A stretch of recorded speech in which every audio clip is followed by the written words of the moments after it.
Inove seu jeito de usar banco. Seja BTG+. Baixe o app e faça sua reserva. Estadão Notícias. Nós temos uma responsabilidade enorme para com o futuro do Brasil.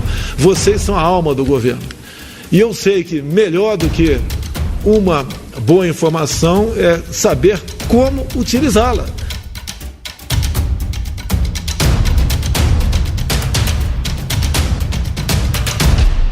Mais um caso envolvendo o filho 03 de Jair Bolsonaro. Flávio Bolsonaro tem dado dor de cabeça ao presidente. A Agência Brasileira de Inteligência teria encaminhado à defesa do senador orientações sobre como agir para tentar inocentá-lo no caso das rachadinhas na Assembleia Legislativa do Rio, quando ainda era deputado estadual. Essas dicas teriam partido da cúpula da ABIN por meio do aplicativo de mensagens WhatsApp. A defesa foi aconselhada, por exemplo, a conseguir uma audiência para tomar um cafezinho com o chefe da Receita Federal do Brasil, José Tostes Neto. Uma advogada deveria, então, exigir de Tostes informações e avisar que ajuizaria uma ação para obter acesso a relatórios internos da Receita que teriam potencial de demonstrar acessos anteriores indevidos aos dados do senador. Em agosto, houve uma reunião no Palácio do Planalto entre defensores de Flávio Bolsonaro e o diretor-geral da ABIN, Alexandre Ramagem, e o ministro Augusto Heleno, chefe do Gabinete de Segurança Institucional. A troca de mensagens como aconselhamento seria então um desdobramento dessa reunião. O caso subiu ao Supremo Tribunal Federal e a relatora ministra Carmen Lúcia pediu explicações ao GSI e à ABIN. Augusto Heleno e a Agência Brasileira de Inteligência enviaram ao STF manifestações nas quais afirmam que não houve produção de relatórios para orientar a defesa de Flávio Bolsonaro. Em entrevista à TV Bandeirantes, o presidente Jair Bolsonaro disse que perguntou ao ministro se houve essa ajuda, o que foi negado. Você vê essa questão aí da ABIN, tá? Tive com o Jair Heleno, perguntei alguma coisa foi feita, ele falou não. Como a semana passada, retrasada, falaram que eu queria interferir na Receita Federal. A Receita Federal, se vazou alguma coisa, não tem mais nada o que vazar agora, já vai estar tudo vazado. Mas, para a reportagem da revista Época, a defesa do senador confirmou a autenticidade e a procedência da orientação da ABIN. O caso provocou reações de insatisfação entre associações de servidores da agência. A ala dos oficiais e agentes de carreira vive um desconforto com ações supostamente atribuídas a servidores nomeados por Alexandre Ramagem. É importante lembrar que o delegado era chefe da segurança de Bolsonaro em 2018 e ganhou intimidade com os filhos do presidente, com quem costuma confraternizar. Ele também foi pivô da crise que culminou com a saída de Sérgio Moro do Ministério da Justiça. O senhor Ramagem, que tomaria posse hoje, foi impedido por uma decisão monocrática de um ministro do Supremo Tribunal Federal. É uma pessoa que eu conheci no primeiro dia após o fim do segundo turno. E eu gostaria de honrá-lo no dia de hoje, dando-lhe posse. Eu tenho certeza que esse sonho meu brevemente se concretizará.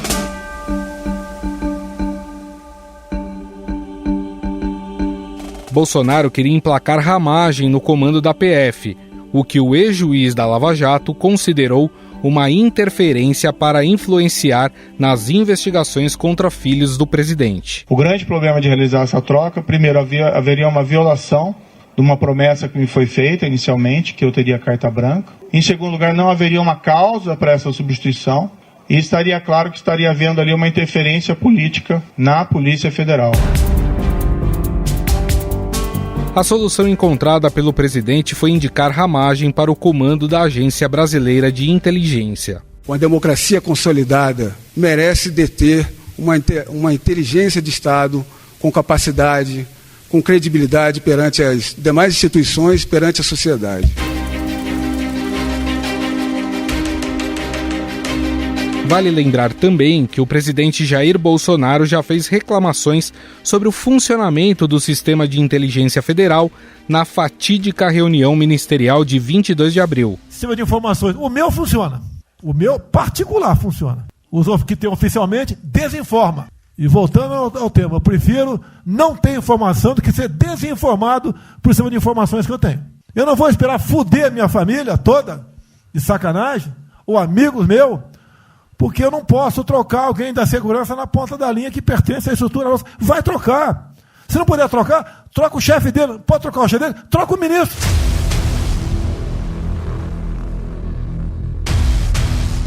O Procurador-Geral da República, Augusto Aras, disse que são graves as acusações, mas ressaltou que ainda faltam provas para confirmar o episódio. O fato em si narrado é grave. O que nós não temos são provas destes fatos. Nós vamos fazer perguntas aos órgãos competentes. Ficamos à mercê dessas respostas. Se esses parlamentares ou a própria imprensa fornecessem esses documentos, já seria uma grande contribuição para as investigações.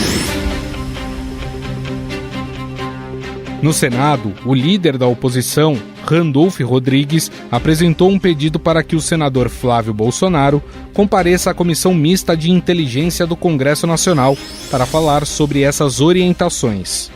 Afinal, o que este caso pode causar ao presidente Jair Bolsonaro? Se confirmadas as acusações, qual devem ser os próximos passos? Converso agora sobre essa questão com o professor de Direito da FAAP, Luiz Fernando do Amaral. Tudo bem, professor? Como vai? Tudo bem, sempre um prazer falar com vocês. Bom, professor, pensando que essa não é uma ação que deve ser promovida pela ABIN, nem pelo Gabinete de Segurança Institucional, de que forma isso pode acabar complicando a situação do presidente Jair Bolsonaro? Pois é, a grande questão é o uso, mais uma vez aí, a notícia do uso de órgãos de Estado para interesses privados, né? Isso, em última análise, pode sim configurar um crime de responsabilidade. Se você tem aí a participação do governo federal, a ciência da pessoa do presidente, é óbvio que não é algo que dá para se afirmar sem uma investigação mínima, não é? Mas o fato de você colocar à disposição de uma determinada pessoa ligada, inclusive por parentesco, ao presidente da República, com a ciência do presidente da República, isso que precisa ficar demonstrado, e que esses órgãos de Estado tenham trabalhado para a produção de elementos voltados à defesa desse parente do presidente, obviamente, isso é um uso irregular do aparelho estatal, né? Comprovado que isso de fato aconteceu, inclusive a defesa do senador Flávio Bolsonaro, quando saiu a matéria na revista Época, confirmou que recebeu de fato essas indicações por parte da ABIN. Se isso for confirmado, quais os próximos passos que podem ser tomados agora? Digo isso em relação à STF e também em relação ao Congresso Nacional. Pois é, aí nós temos duas esferas, né, de julgamento. Uma esfera tipicamente jurídico-política, né, que é a esfera do Congresso Nacional, que seria a apresentação de uma eventual petição em relação ao impeachment por esses fatos, né? Isso é óbvio, ficaria, como a gente bem lembra aí do cenário recente da ex-presidente Dilma, ficaria a cargo do então presidente da Câmara receber essa petição e colocar ali o processo em curso, constituir uma comissão, etc. e tal. Agora, da perspectiva jurídica, o que nós temos aí são ilícitos, no mínimo ilícitos administrativos, e que ficariam aí por conta do Ministério Público Federal, daí porque o Procurador-Geral da República diz que precisa da investigação, e que correriam no Supremo, né, porque se deu no exercício do cargo da presidência da República, se comprovado que o presidente tinha ciência, que teve a determinação, etc., ou no mínimo uma omissão, se ciente não fez nada para evitar, né? E fora isso, é bom lembrar que há outros agentes políticos envolvidos, né? Quando a gente fala tanto na ABIN, né, dos servidores que lá estão, como no Gabinete de Segurança, que nós teríamos aí General Heleno, etc., nós temos um cenário de servidores em cargos bastante estratégicos que também poderiam ser envolvidos. especialmente aí no campo jurídico, num eventual desvio administrativo, que pode configurar alguns dos tipos dos ilícitos administrativos, mesmo no campo da improbidade, etc., que a gente teria aí uma apreciação via Supremo. Em relação ao senador Flávio Bolsonaro, isso implica em algum problema para ele nesse processo das rachadinhas? Veja, o que a gente precisa saber é se o relatório que eventualmente foi produzido, se foi produzido, e que eventualmente teria sido utilizado na defesa do senador, se esse relatório não pode ser tido como um relatório nulo, porque foi produzido de uma forma à margem, né, daquilo que a lei estabelece. Um outro problema que eu vejo para o senador em relação a essa conduta é internamente no Senado.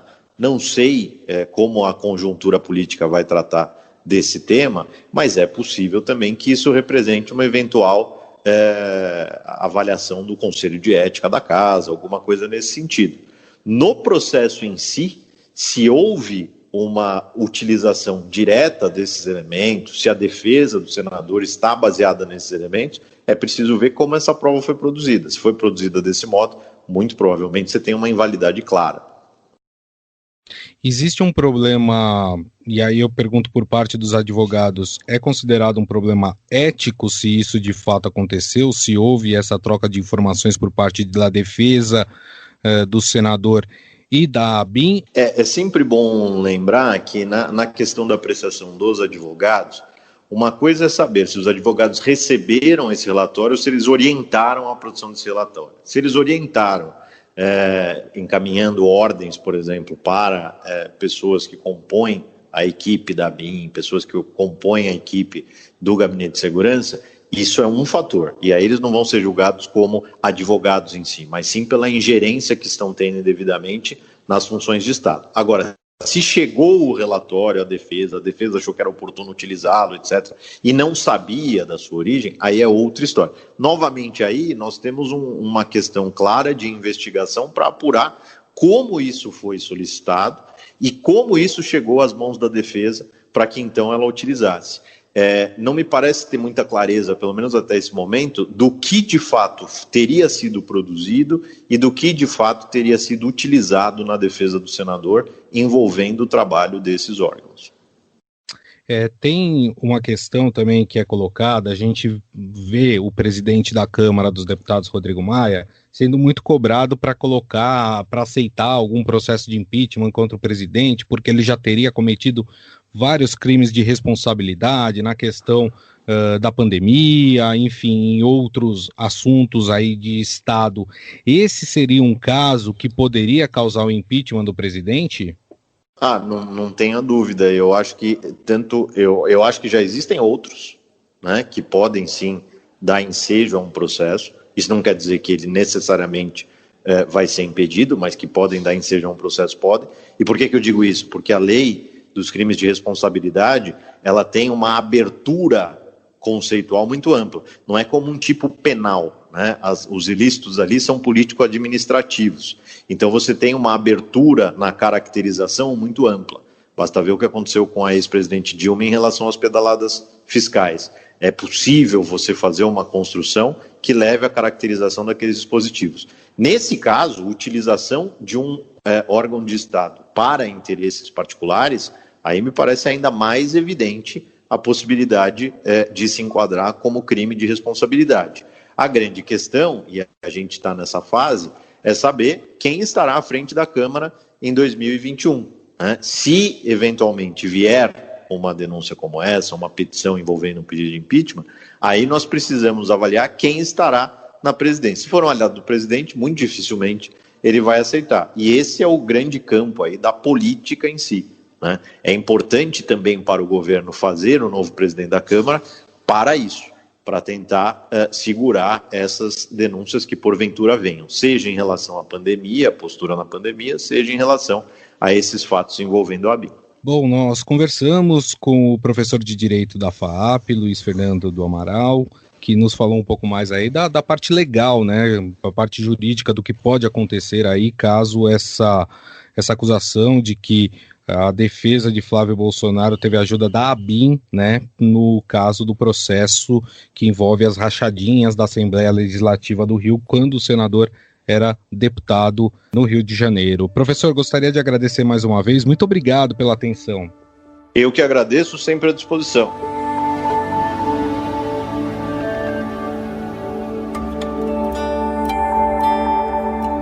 Para que você possa entender qual é a real função da ABIN e a sua importância para o país, convidamos o repórter especial do Estadão, Roberto Godoy.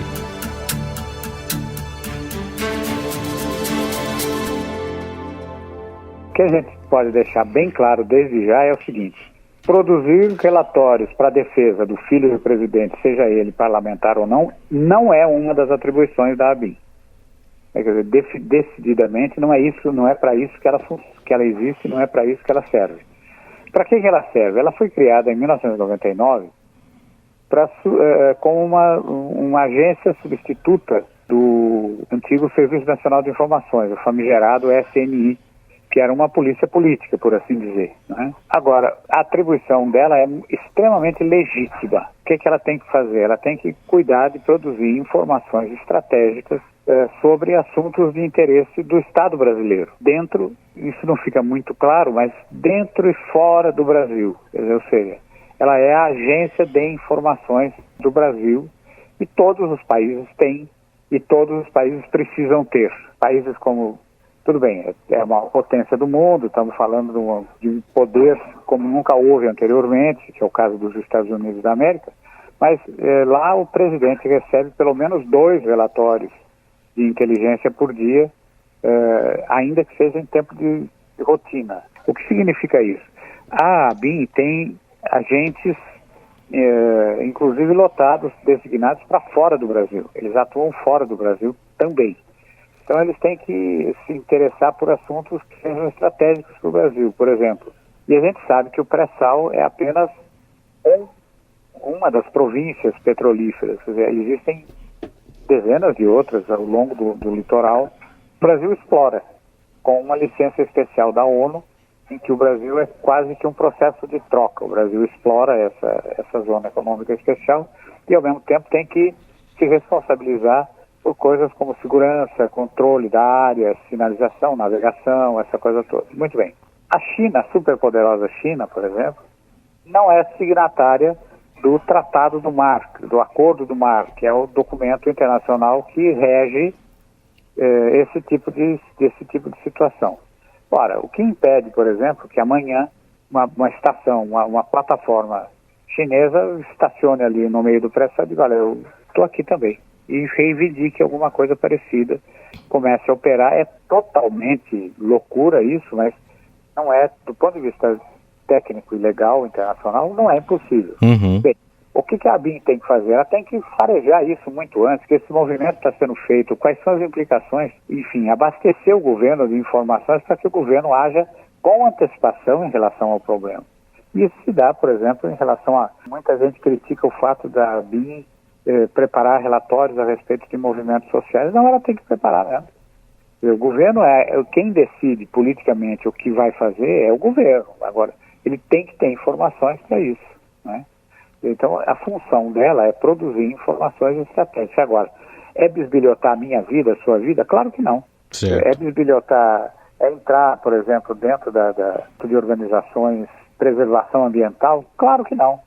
É produzir relatório para a defesa do filho do presidente? Não. Então, o que ela faz é uma função prevista, constitucionalmente prevista, válida, importantíssima. Ela realmente é uma extensão da presidência, a presidência da República trabalha com ela, né? Tem uma carreira, veja, eles fazem como uma das exigências é que os funcionários da ABIN, inclusive os agentes especiais, são todos concursados. É uma carreira promissora. O salário inicial é de 6 mil, quase 7 mil reais. O salário inicial do segundo nível é de quase 17 mil. Então, não é exatamente um quebra-galho. Sim. Ela tem uma função bem específica, né, Gustavo? Então, você percebe que ela é realmente uma coisa ampla importante quando a gente diz que e ela tem que fazer jus ao nome dela, né? É a Agência Brasileira de Inteligência. Ela não é a Agência Brasileira da burrice, da coisa tosca, não é da ação do pontapé, não é nada disso não, ela não tem, a função dela é alta, é importante, se ela fizer direitinho, ela não rompe a lei. Roberto Godoy, mais uma vez, muito obrigado, viu, Godoy? Um grande abraço para você. Grande abraço, vamos nessa. Estadão Notícias.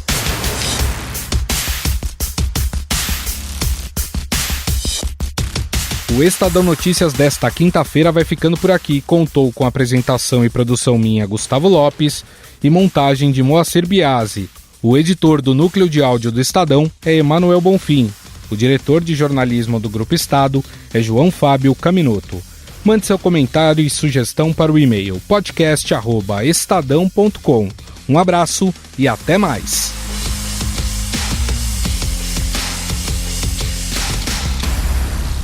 Estadão Notícias. Inove seu jeito de usar banco. Seja BTG+. Baixe o app e faça sua reserva.